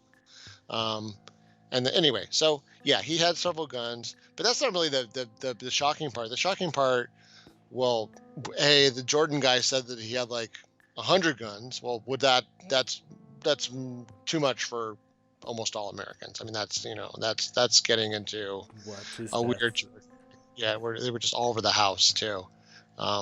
Like the first day he arrived, there was 100 guns, but that bust, I'll say specifically, just having firearms and something like even legal marijuana, because of the weirdness with state and federal laws, just having marijuana, let alone other drugs, other illegal drugs or prescription drugs you don't have prescriptions for, just that combination of firearms and that can get you in a lot of trouble, depending on, what kind of mood, let's say the federal prosecutor is in, or even your local prosecutor. And then I have this in the notes, in the comments, you add in a silencer. Ooh, so silencer, once again, depending on what state you're in, is one of those like federally regulated things that, I mean, at least where I live, I would have to get a really special license from the federal government to have that and pay what's called like a stamp, I think, for that. Like I would have to pay several $100s. Hmm. Um, and they would have to do like a background check and all that. Um, Here's the question. Why do you have a silencer? Now, some people shoot targets and they don't want to have to use hearing protection or as much hearing protection because the silencer doesn't get rid of all noise. It Yeah. just cuts down the noise. But when you start to combine these allegations of like illegal drug dealing or he had this pharmacy job that he was fired from, let go from. The allegation was maybe he was skimming. There's allegations from this Jordan guy that he was carrying that the Brett Bishop allegedly was carrying around this like kind of satchel bag, just jiggling and jangling with pills. So what do Mm. you have a whole bag full of pills for, dude? And then like I guess the insinuation, allegedly, just protecting ourselves legally, was that maybe he had been stealing or skimming medications or had some other kind of connections where he was getting pills illegally and potentially maybe both using and dealing them. You know what I mean? It gets into like that Yeah. area where it kind of seems like he might have been some kind of drug dealer or something, right? Porsche, That's the stolen Porsche. yeah, all that other stuff. It's like that's like a big it's like a constant. The psychologists like to use this word constellation of symptoms. Mm. That's sort of a constellation of symptoms that you're up to no good, Yes. in like a big way. So, okay, um, so there's that going on, and so then the other weird thing is this is where this guy's wife comes into play. Tina, her name is Tina, and there's even like anonymous people ratting on him about the stolen car stuff. So apparently there was this car wash. That's some part in the story. There's this car wash Hmm. that's part of a car dealership, and like cars keep getting stolen from this car dealership. And the allegation is maybe the people working at the car wash were in on some kind of stolen car ring. If that makes sense. Mm. Because what happens is when you sell the car, they send it over for a wash real quick, so when you get your new car, it's all washed and detailed. And that they were basically like copying the keys or something, or and giving Ah. like Yeah. selling them to people like, hey, how'd you like a a Cadillac for $100? And then Yeah. it just all right. So that's what was going on there, allegedly. And this guy's the landlord. Now, what gets weird is that at some point, uh, uh, at some point, there's like a lot of like weird he said, she said stuff about what kind of arrangement, whether there was an arrangement worked out from Brett Bishop with Steven about the back rent. And this I think ties into that phone call, because that phone call to his dad. Now, Yeah. you know what I mean? I know it's like there's so much of like a pie to eat right now. No, no, I have it's a not. little It's bit of not. hard time. I Yeah. really quickly want to explain. So sometime before Steven disappears, his landlord, the shady guy Brett Bishop, who steals cars and has like pills on him all the time, he calls his father to tell him, "Yo, your son hasn't paid rent for 3 months. We need some money," or something like that. And then Steven's father calls Steven and says, "Yo, I want to give you the money." And then Steven's like, "No, Dad, seriously, I'll handle everything," and hangs up. Then maybe Steven talks to Brett Bishop and they work out a shady deal for him to do shady activities, potentially uh, drive packets and build alibis such as going to the ranch of the ex-girlfriend. Maybe he dropped some packs and went there just for an alibi, you know what I mean? And yeah, so I think this is where you're leading towards. Yeah, and that so my thought was that was why I thought maybe why he got mad at his father. He wasn't really mad at his father. He was embarrassed because he's like, well, what's this guy really saying to my dad? Like maybe that's what the part of what that guy's holding over his head because, Mm, you know, at some point it's like that slippery slope where you do something, you like you sell your soul to the devil. Not saying you sell your soul to the devil, but like you do something wrong for somebody, and then it ends up being a lot more than what you bargained for. So all of a sudden, this guy's like maybe holding it over his head, like, you never know what I'm going to tell your dad, if you don't do this next thing for me. And then all of a sudden, it becomes like a lot more it's of, just yeah, I yeah, know. So I just want to say it's a really weird contrast if that's the case, because like he's going to church, like handing out flyers, still doing these odd jobs, helping with like Christmas decorations, and then on the side, moving packages. It's a weird contrast, you know? I mean, yeah, though, I mean, I guess part of it is, I mean, you wouldn't want to do otherwise, though, if you were trying to keep that. I mean, if this was just a temporary thing or desperate for money. Yeah, People for sure do weird things when they're desperate for money. yeah.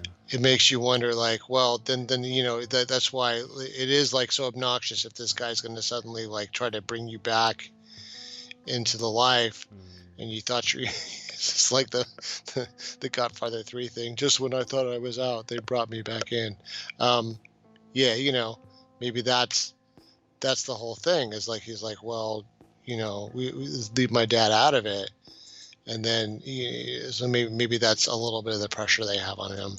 Okay, so I mean, on top of that, so the other thing is they claim that they had all this communication with him and everything's fine with this rent, and then it just there's a lot of but there's no sign of this communication. So while they didn't necessarily ever subpoena or get a warrant for their communication, we do have Steven's communications, and there's no sign of these alleged messages or text or anything like that that would show that they had, that he had come to an arrangement about this debt he owed on the rent. So With just really quickly, yeah. there's no. You're saying that there's no information regarding Steven arranging some sort of shady stuff to do for his rent, or no, you're Well, probably well, mean not some. Yeah. or shady or not, like either way, I guess. Okay. There's nothing saying like, With the hey, landlord, with the yeah, landlord. with the landlord, yeah, specifically where the landlord is like, hey, don't worry about it, we're good. We, I understand things happen. Like there's no, and this is what his wife Tina, so Brett's wife Tina specifically is saying, oh, Mm, because it's worth pointing out that she apparently has, yeah. I won't call it slander because I don't know if it's true or not, but apparently she has made some great amount of effort. Like there's a lot of he said, she said Hmm. between her and Yeah. this ex roommate. Like they're throwing accusations back and forth. So like, the roommate's been pretty. I'll say, but by the way, the roommate, because someone would say, well, what about the roommate? Why isn't he a suspect? Well, first of all, because the guy's been apparently 100% transparent. Like the guy not only, and then yeah, you could say, well, the guy's just trying to throw the other dude under the bus. Yeah. Yeah, maybe, but he hasn't said anything bad about Steven. Like he has, you know what I mean? Like he, Hmm. why isn't he trying to say, oh, that guy, he was up to weirdness, and I bet you one of those people he was doing drug deals with got him. No, he's not saying any of that stuff. He's saying the opposite. He's saying this guy was super innocent and never was into anything. Yeah. Which is, I find it hard to believe that someone like him, from all that we know, would probably be involved in such things. But Yeah, mhm. yeah. I mean, you're right. It's out of character, and I think that's where it gets really weird to try to understand. Like, well, what could have happened here? Because like something's off Yeah, here in this whole thing. and you have you have some more information regarding the 2260 Evening Light Residence, which is literally the neighborhood where he parked his vehicle. Do you have some more info? I don't really Yes. have anything about that. So I'm gonna go on another little. I think this will be my kind of my last rant. Yeah. Um, so, yeah. So Ooh. this is a house that's on the way. It's on that street. Um, and it's kind of, it's sort of right nearby where he potentially would have disappeared.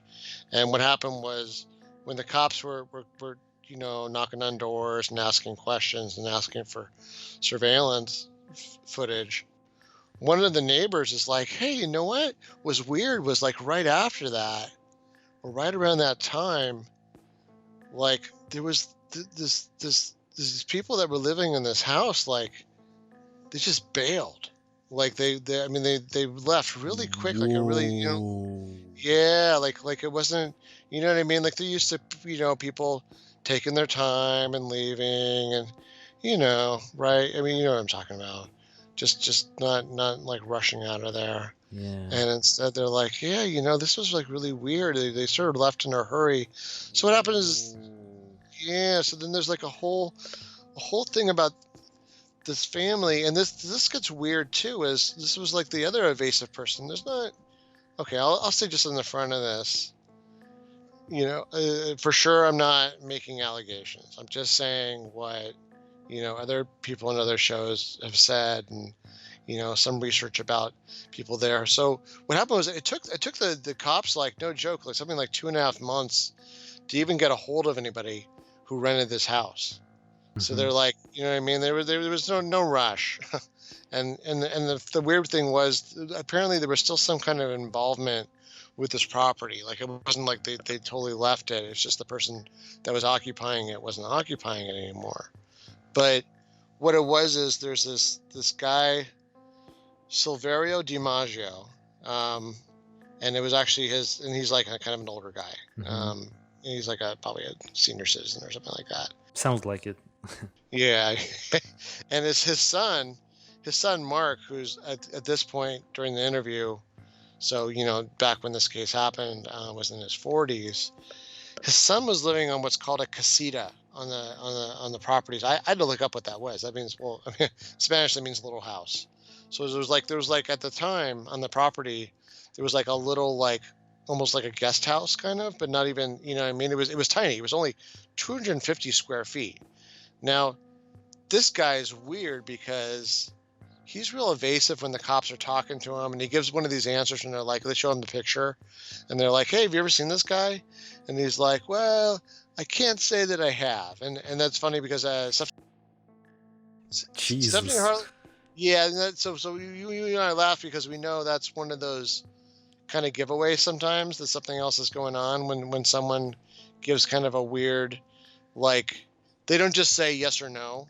They when they answer like that, they give themselves an out. So what was weird is I had just seen another Dr. Grande about this horrible lady that nobody ever suspected, even though she'd had some problems and some jobs, but she was kind of like one of those people that somehow still had like an amazing reputation. Yeah. And meanwhile, set up this guy for murder. She like killed this lady. That's a whole thing. It's probably something we should cover, one of our upcoming episodes. This whole case where like this guy got framed by this Whoa. lady for his wife's murder, and the guy went to jail and everything, and only finally did the cops kind of unravel it, and like the prosecutor and the cops got in trouble because they kind of like screwed up this whole thing. But anyway, what I only mention it because this lady, Dr. Grande, pointed this out. This lady made a lot of answers like, that doesn't really seem like that's something that I don't think would have happened, or Ooh. she gave a lot of those like I don't recall that ever really happened. So they're Yes. just saying no, just say freaking no, right? Just say yes or no. But no, and she did that same thing. So okay, that's one strike. Strike two was when they were talking to this guy, and he made like a big, Stephanie Harlow called it like clutching my pearls, clutching his pearls. Mhm. Like he gave one of those like protest too much answers where he's like, well, I don't really, I'm always careful where I live, and like I don't want to tell anybody where I live, because like he wouldn't tell them where he was living now since moving out, because he's like, well, I'm always worried about being around people that do drugs, and I don't do drugs. And then it turns out, according, allegedly, this guy does drugs. Like this guy, like even in that same period, was like buying cocaine and stuff. This is the old man DiMaggio or his son? This is the son. Hmm. So this is Okay. Mark. Yeah. Mark is, yeah, allegedly. I don't know. I wasn't there, but that was the allegation about him. Okay, so there's that. Um, that this guy, claimed to be like against drugs and drug users and paranoid about it, and then it was like, oh yeah, you know a little too much about it because like, no, you're weird. And then by the way, it turns out he actually supposedly owns these other properties, including 2 undeveloped properties, yet he has to live in this little tiny casita on like his parents' property, I guess, or like some Whoa. property that they're which Stephanie Harlow pointed out might be signs of somebody with a drug issue, that they're like either short on money or, not really in charge of what they're supposed to be in charge of. Now, here's the final thing that I thought was funny was, Yeah. and this is just me effing, me messing around, okay? Mhm. But he works as a handyman at a Sicilian restaurant, and it's like, This is I was not like, good. yeah, he fixes things, huh? What does he fix? It's like, I don't know if you've ever seen this. There's this Charles Bronson movie called The Mechanic. Of course, yeah. I think I've It's from seen the it. Yeah. 70s. It's an awesome movie. It was like, I mean, he doesn't say this in the movie, but I'm a mechanic. I fix problems. And it was like, this guy's a handyman. Does he fix problems too for the Sicilian restaurant? Like, I mean, it's a little bit of a mob joke. Don't get offended, Italians. I already made fun of my fellow Irish Americans, so Knights of Columbus, don't come after me. But yeah, it was a little bit funny after all those allegations. I'm not saying he was mobbed up. Um, I'm sure he wasn't, but it was a little bit funny because like Vegas has its whole, Yeah.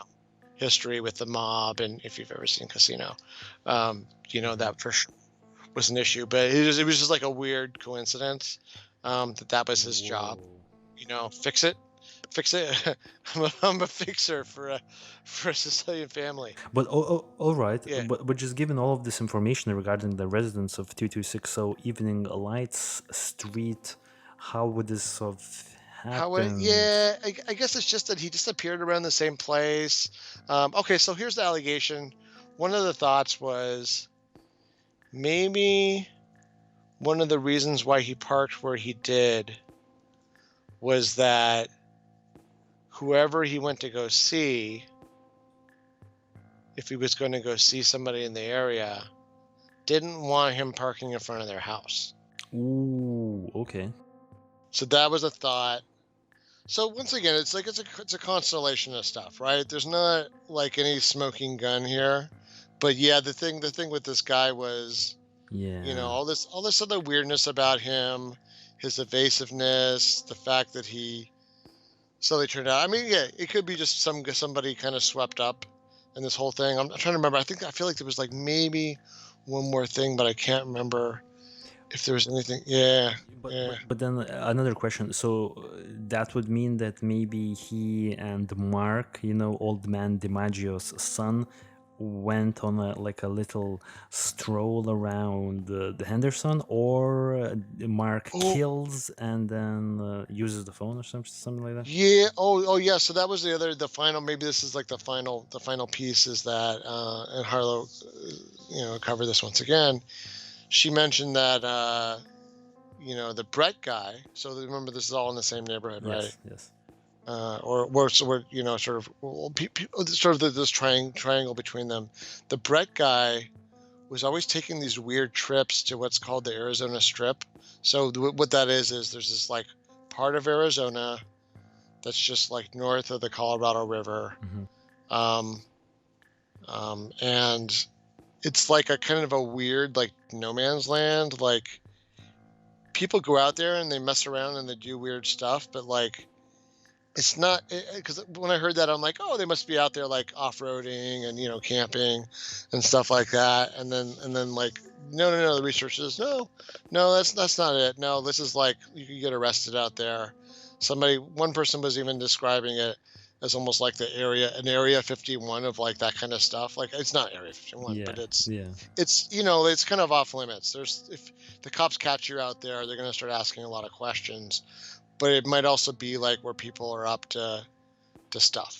I don't know what that stuff is. I don't know if that's like manufacture of substances. I don't know if that's like some kind of smuggling or, what Break is it? like Breaking Bad almost. You know what I mean? Yeah, like Breaking Bad kind of stuff. Yeah, that was an insinuation. So, I guess the theory is that Steven could have been making a delivery in that neighborhood, and that maybe this allegedly, this is theory, right? Hypothetically, you're making a theory, and somebody like this Mark guy, not saying it's him, but someone like him could be receiving it, and maybe Yeah. something goes bad, or they're like, you know what, I'm not going to pay this. I'm just going to make this guy go away, and this other dude's not going to do anything about it because he's Oh, yeah. like in deep too. Like what's he going to do?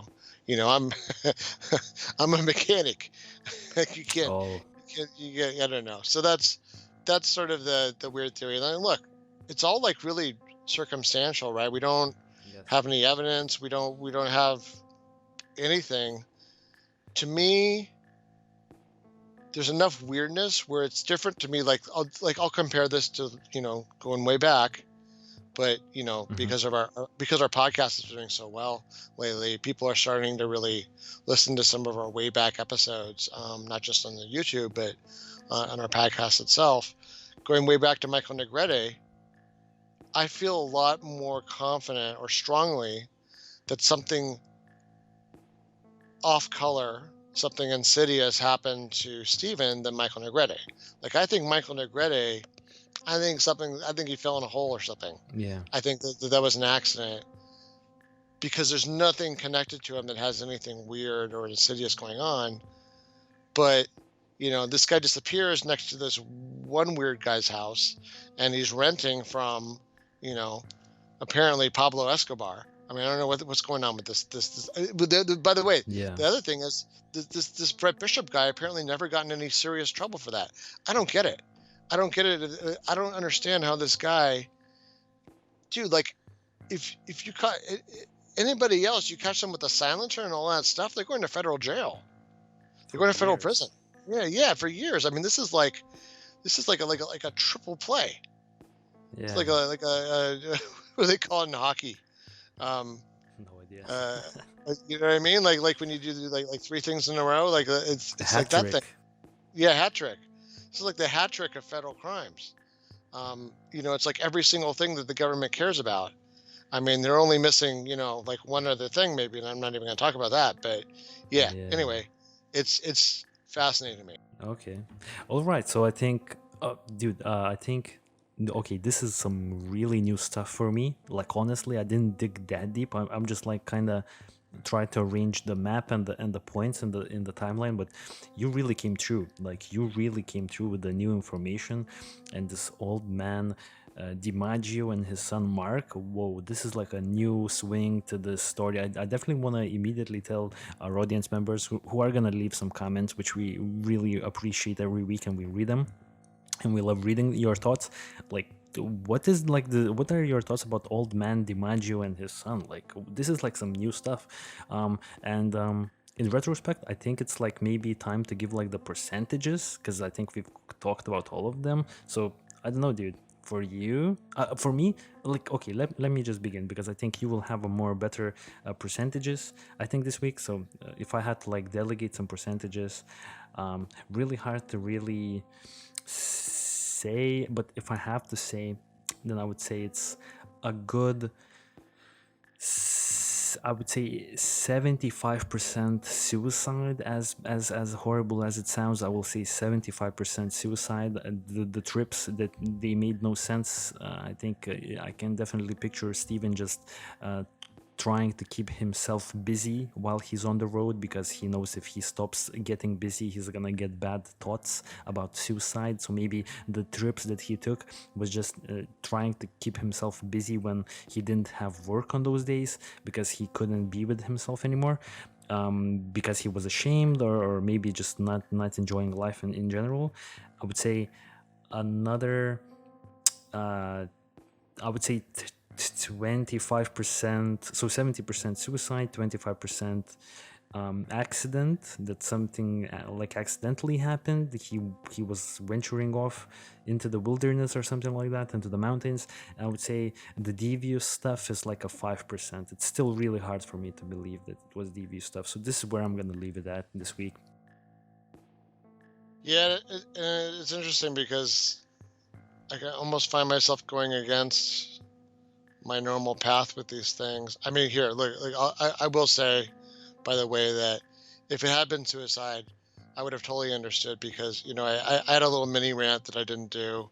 And maybe it's just best that I save it for another time. But yeah, I mean, short version is, look, it is frustrating to think that, like, here's somebody that's done everything right in his life. He wants to work.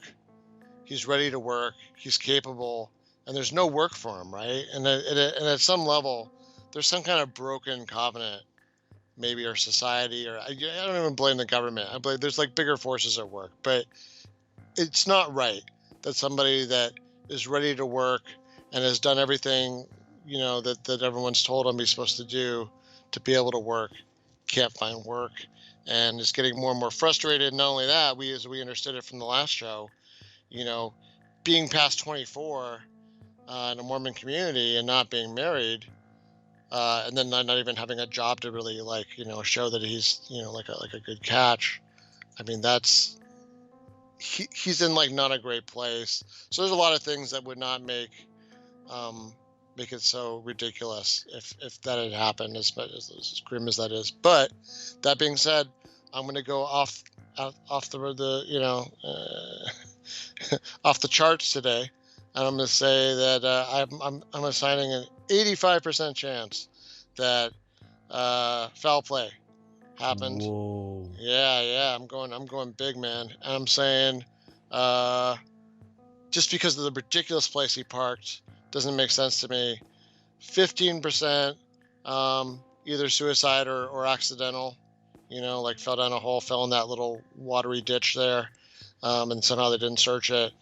And what was it, like 5% that he just pulled like a John List without, the family part, and just ran off into into the world to start anew. Yeah. All right. And he might have as he started his new life, he might have ran into accident or foul play. So that one could lead to the previous theories as well.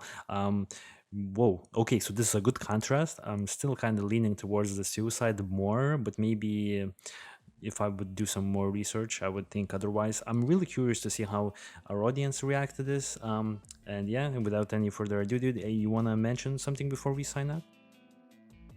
I mean, the like I said, this isn't bragging. This is just really just appreciation.